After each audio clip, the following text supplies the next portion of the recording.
Bonjour tout le monde. Alors je pense que nous sommes le 4 janvier, je suis déjà perdue dans les jours. Et chez nous, il a énormément neigé, il y a certainement 15 cm de neige. Et donc je me suis préparé un thé sombre qui est mon thé préféré et je vais vous parler des différents tarots et oracles que je vais amener dans ma pratique en janvier. Donc ce matin, j'ai enfin pu me poser et compiler cette liste. Et pendant que je préparais cette sélection de tarots et oracles pour le mois de janvier, j'ai eu envie de trouver une sorte de trame, de fil conducteur. Et il y a deux mots qui me sont venus, le mot dévotion et le mot passion. Et les jeux dont je vais vous parler aujourd'hui sont vraiment en résonance avec ces deux notions. Il y a différents jeux que j'utilise dans une pratique très régulière par rapport à cet aspect de dévotion et que j'ai également l'intention d'étudier en janvier. Et ensuite, il y a certains jeux que j'ai décidé d'amener par rapport à ce côté passion, ce côté fun, même si ma vision de ce qui est fun sera probablement différente de ce à quoi vous pouvez penser. Mais voilà, donc j'ai ces deux aspects. Et en 2025, je me suis vraiment investie à construire une pratique régulière et quotidienne, une pratique avec les cartes, une pratique également magique et spirituelle, pour m'apporter beaucoup de soutien. Et ces dernières années ont été extrêmement difficiles, avec beaucoup d'instabilité dans ma vie. En 2025, les choses se sont relativement posées. Et donc, je me suis investie dans cette discipline pour me permettre de construire une pratique solide, régulière, quotidienne, qui me permet de vraiment me sentir soutenue dans ma vie. Et c'est vraiment très intéressant de voir la manière dont les choses reviennent sur notre chemin, pour faire allusion à cette spirale du féminin sacré et ce cheminement très cyclique. Donc lorsque j'étais adolescente, j'ai passé plusieurs années dans les musées et j'allais systématiquement dans les sections égyptiennes, grecques tout particulièrement. Et c'est quelque chose qui, je me rends compte aujourd'hui, m'a en réalité apporté beaucoup d'ancrage. Cet ancrage qui m'avait totalement manqué dans ma famille et qui m'a certainement manqué lorsque j'ai décidé de quitter ma famille très jeune.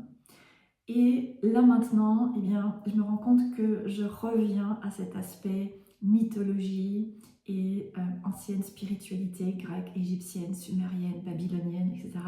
Voilà, tout ce que j'adore. Et c'est vraiment la beauté de travailler avec les tarots et les oracles et d'avoir cette diversité qui est disponible aujourd'hui, qui nous permet de pouvoir allier notre pratique spirituelle, magique, divinatoire avec ces passions de l'histoire et des mythologies et des anciennes traditions, etc. Donc voilà, je pense que je vais certainement pouvoir m'amuser en janvier.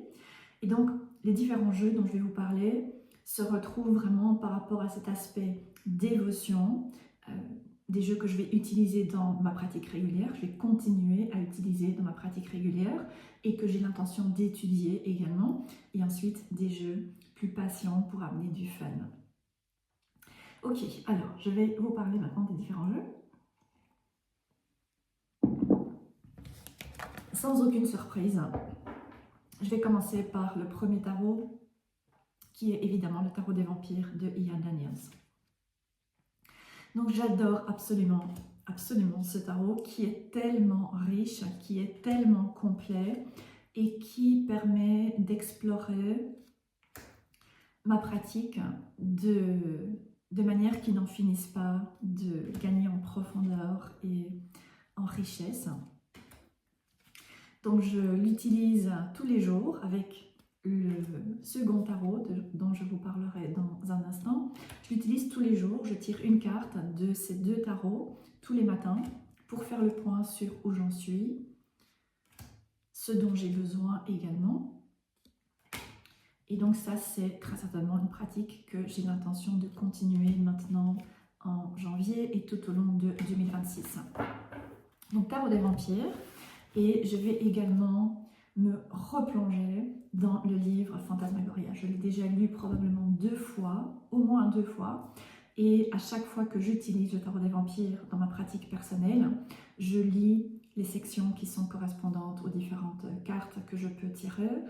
C'est tellement enrichissant. À chaque fois, il y a de nouveaux points de vue et de nouvelles couches qui m'apparaissent et qui me permettent de mieux comprendre mon expérience et également de pouvoir continuer à construire cette magnifique relation avec ce tarot qui est un pilier maintenant de ma pratique, très clairement, et qui m'apporte également beaucoup d'ancrage, beaucoup de soutien et qui est tellement polyvalent parce qu'il permet de pouvoir travailler avec les animaux, avec les divinités, avec des aspects occultes, ésotériques, la Kabbale.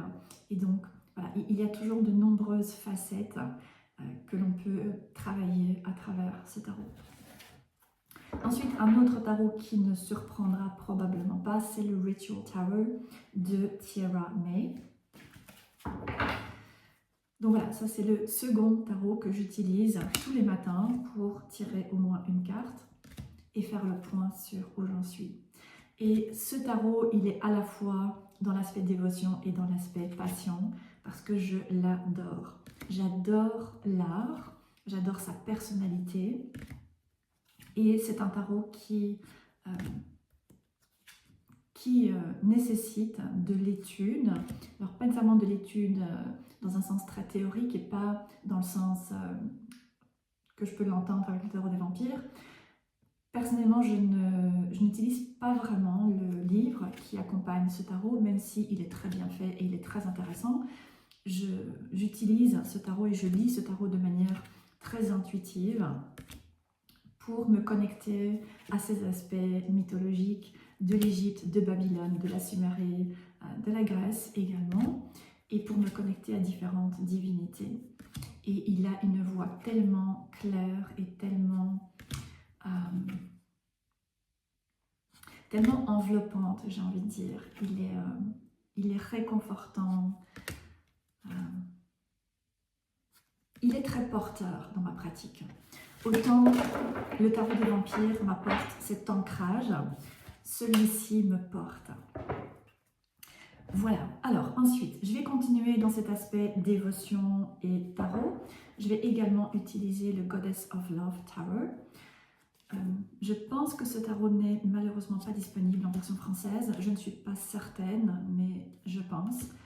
Mais j'adore ce tarot. J'ai commencé à vraiment l'intégrer dans ma pratique à partir du mois de peut-être mi-octobre, certainement novembre et décembre. J'ai commencé à vraiment l'amener dans ma pratique de manière régulière. Et j'adore travailler avec ce jeu. Il est magnifique à tous les égards. Il est tellement riche. Lui aussi, il a de nombreuses couches avec des aspects kabbalistiques, des aspects ésotériques, des animaux, des divinités, tout ce que j'aime. Et même si le livre est très intéressant, personnellement, je n'utilise pas nécessairement ce tarot dans cette, en lien avec l'énergie quel est le terme, de la manière dont la créatrice l'a peut-être voulu. Et les mots m'échappent. J'utilise ce tarot de manière très intuitive, voilà, de toute façon, voilà ce que je voulais dire, pour me relier aux divinités. Et il est absolument magnifique pour me relier par exemple à Vénus, et notamment au côté sombre de Vénus, pour me relier également à Lilith, pour me relier à Babylone, et pour me relier au diable, ou bien à Satan, et aller explorer ces différents aspects du diable en lien avec la religion, tout ce qui est mal, tout ce qui n'est pas bien, etc. Pouvoir amener ce côté très rebelle, mais avec une énergie très féminine. Donc ça, c'est un tarot que j'ai l'intention de continuer à utiliser de manière régulière dans ma pratique. spécifiquement pour me relier avec différentes divinités. Et j'ai l'intention également de continuer à l'étudier. Donc j'ai commencé à créer un journal pour le Ritual Tower, pour le Goddess of Love. Et donc je vais continuer à construire sur ces premières bases. Ensuite, ce tarot-ci, je l'inclus dans la liste, mais je verrai si j'ai effectivement l'opportunité de pouvoir l'utiliser comme je voudrais. J'ai l'intention de commencer à l'utiliser et ensuite je verrai. C'est le Witch Sister Tarot, le tarot des sœurs sorcières, si je ne me trompe pas, qui est un magnifique tarot avec lequel j'ai eu beaucoup de difficultés à pouvoir me connecter. Et ensuite, pareil, je pense que c'est vraiment à partir de décembre que j'ai commencé à utiliser ce tarot et à commencer à comprendre sa voix et sa personnalité. Et là, ça a commencé à devenir un réel bonheur de pouvoir l'utiliser parce que je dois avouer que j'ai un peu galéré à comprendre la personnalité de ce tarot et ce qu'il pouvait venir amener dans ma pratique parce qu'il est vraiment très très très spécifique. Et là maintenant, j'ai trouvé un point d'entrée, donc j'ai l'intention de continuer mon travail avec ce tarot. Maintenant, comme j'ai déjà plusieurs tarots assez complexes que j'ai l'intention d'étudier, je verrai si celui-ci, je peux également l'incorporer, mais j'ai l'intention de commencer à l'utiliser. Et il est absolument magnifique pour se relier à la sorcière et se relier au chemin de la sorcière, j'ai envie de dire des vraies sorcières, pas cette parodie des sorcières que l'on retrouve aujourd'hui un petit peu partout sur Internet, où tout le monde se prétend sorcière, mais vraiment ce chemin des anciens. Et ce tarot est magnifique pour se connecter à cette magie qui est ancienne et qui est un peu primale. Qui nous connecte à la terre, qui nous encourage à mettre les mains dans la terre, mettre les mains dans l'eau, aller toucher le sol et aller se promener dans la nature lorsqu'il y a ces bourrasques de vent qui viennent vraiment vous traverser. Je trouve que c'est un tarot qui est très primal et qui nous permet de pouvoir sortir de tous ces préjugés qui existent par rapport à la magie, par rapport aux sorcières. Le livre est très intéressant et j'ai l'intention d'également le lire en même temps que j'utilise le tarot. Donc voilà, j'ai commencé très succinctement à l'utiliser en décembre et j'ai l'intention de petit à petit continuer à l'utiliser en janvier et c'est probablement un tarot que je vais utiliser tout au long de l'année 2026. Donc voilà pour l'aspect très dévotion. Je vais en ajouter un, c'est le Lost Oracle, qui est un oracle que honnêtement j'adore de plus en plus à mesure que je l'utilise. Donc c'est également un oracle que j'ai beaucoup utilisé en novembre et en décembre. Et il est lui aussi très axé sur le chemin des sorcières et ce côté très ancien et très primal.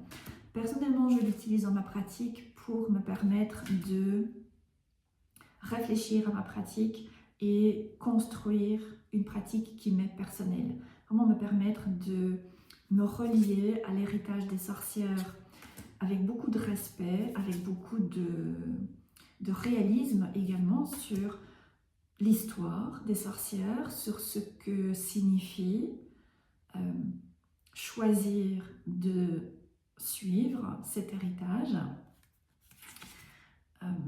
L'idée que utiliser le nom de sorcière ne se fait vraiment pas à la légère parce qu'il y a un énorme bagage. Et cet oracle est très intéressant pour aller mettre en lumière certains aspects karmiques comme ça que l'on retrouve dans cette lignée ancestrale des sorcières et pouvoir l'amener dans notre propre pratique pour tout d'abord le conscientiser et ensuite pour pouvoir transmuter ce qui a besoin de l'être et pour pouvoir amener certains aspects qui sont fondateurs aux pratiques magiques et qui sont souvent très différents de ce que l'on peut retrouver dans tous les livres et toutes les vidéos très New Age qui existent aujourd'hui. Donc c'est aussi un oracle pour lequel j'ai créé un journal spécifique et j'utilise le livret qui est vraiment très intéressant, mais j'ai également mes propres ressentis intuitifs personnels et donc je crée mon journal avec un mix de ce qui est proposé dans le livre et de ce que je ressens, ce que les différentes cartes et les différentes images peuvent venir évoquer par rapport à mon propre chemin et par rapport à ma propre perception de ce chemin des sorcières que j'étudie maintenant depuis plus de 15 ans. Et donc, voilà, j'ai cette énorme perspective avec laquelle je peux jouer. Voilà, maintenant je vais passer aux différents jeux pour amener ce côté plus fun. Alors je vais commencer avec le Horror Tarot. Comme je disais, je pense que ma vision de ce qui est fun ne sera peut-être pas ce que vous pouvez imaginer. Je viens de recevoir ce tarot et je penserai peut-être à proposer une vidéo pour vous le faire découvrir. Mais il a été créé par le même auteur qui a créé le Pulp Tarot, qui est un de mes tarots, qui est un tarot que j'adore. Et j'avoue que celui-ci, il m'a fait mourir de rire. Il est fabuleux, il est fantastique. Donc, il reprend tous ces films cultes et certains livres également très cultes dans le genre horreur. Et c'est quelque chose que j'ai commencé à vraiment explorer depuis 2 ans maintenant. Et j'avoue que ça m'éclate. Ça m'éclate de jouer avec ce côté horreur et la peur. J'ai tellement travaillé sur moi, j'ai tellement vécu des choses horrifiantes ces dernières années que ces films d'horreur, ils me font rire. Ça me fait rire de voir comme on peut s'amuser à se faire peur en fait. Et donc j'utilise ce tarot, je vais commencer à utiliser ce tarot pour l'instant, je l'ai simplement découvert, j'ai commencé à lire le livre, je pense qu'il me reste à lire la dernière série des mineurs. Alors je vais peut-être ralentir un peu pour vous permettre de voir ce tarot. Donc tempérance, votre vie est en équilibre, le diable. Donc c'est un tarot qui est très, quel est le terme, très espiègle, très joueur, clairement. Et le livret est tellement bien fait. La lune, j'adore. J'adore. Le jugement.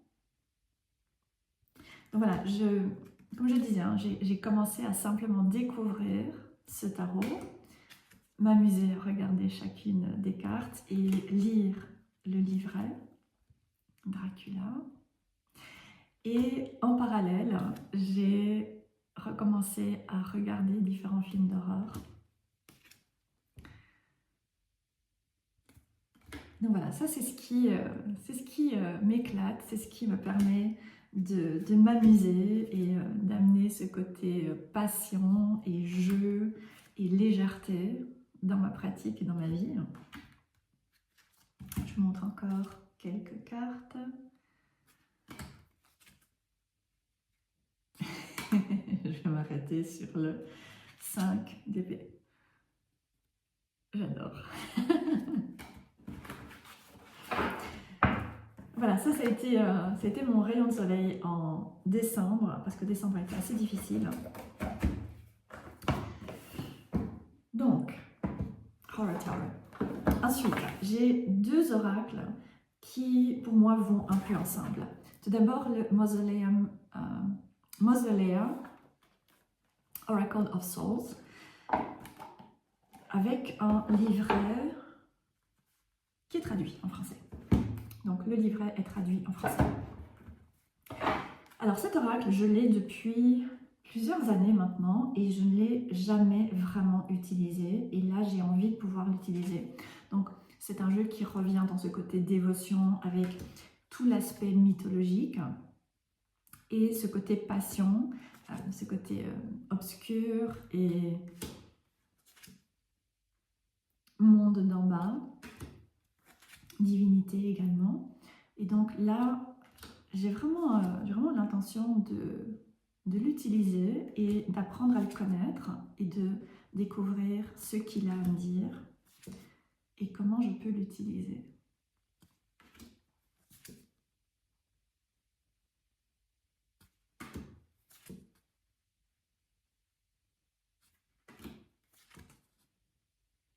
Je vais m'arrêter sur Arwen. Voilà, Mausoleum. J'ai toujours envie de dire Mausoleum of Souls, mais c'est Mausoleum Oracle of Souls. Je vais voir. Je vais voir où il va m'emmener. Je pense que ce sera très intéressant. Et ensuite, j'ai également décidé de sortir le Dante's Inferno,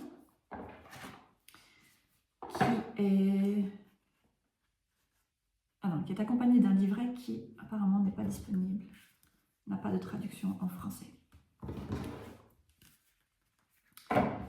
Ok. Donc encore un oracle qui a cet aspect mythologie, divinité, monde d'en bas.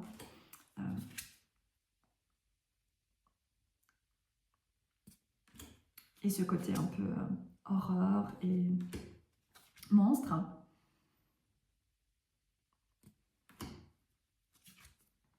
Qui est assez puissant, je dois dire. Je l'ai utilisé quelques fois, très peu, mais à chaque fois, c'était vraiment des expériences très puissantes. Et donc, je pense que ça, ce sera ma lecture en soirée. Je m'installerai sous ma couverture et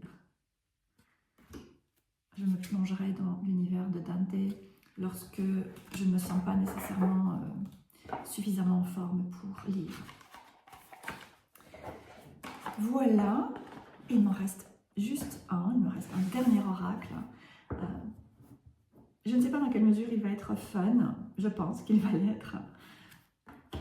Mais c'est un oracle que j'ai envie de pouvoir utiliser depuis vraiment longtemps. Et je l'ai sorti et pourtant j'ai du mal à l'utiliser. Donc là maintenant j'ai l'intention de m'y mettre. C'est le... mince, le nom m'échappe. Soul Cards. Soul Cards. Et c'est un oracle qui est très particulier, comme vous le voyez, qui a une énergie très ancienne, très tribale, pardon, pas tribale, très, quoique peut-être un peu tribale, mais primale, c'est ce que je voulais dire, et qui n'a pas de livret. Il n'est pas accompagné de livret, donc il demande simplement de pouvoir se plonger dans l'image et se connecter à son ressenti. Voilà, ça ce sera mon côté passion également, pouvoir développer ma créativité, pouvoir me permettre de me plonger dans un jeu sans avoir de filet, sans avoir...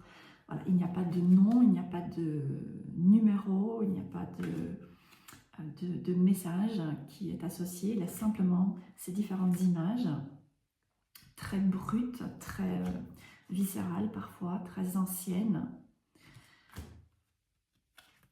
Et donc j'ai l'intention de l'utiliser vraiment pour me permettre de m'éveiller à ce côté beaucoup plus créatif, intuitif également, très personnel. Donc je montre la dernière carte, magnifique. Le Soul Cards, et je n'ai aucune idée si celui-ci est le 1 ou bien le 2, mais c'est la version qui a le dos bordeaux. J'ai également le deuxième avec la version bleu-vert au dos, mais pour l'instant c'est celui-ci qui me parle. Ah, il est tellement, tellement magnifique. Tellement magnifique. Je vais laisser cette carte-là et je vais probablement l'utiliser. Donc voilà, c'est un oracle que j'utilise vraiment quand je me sens de pouvoir l'utiliser.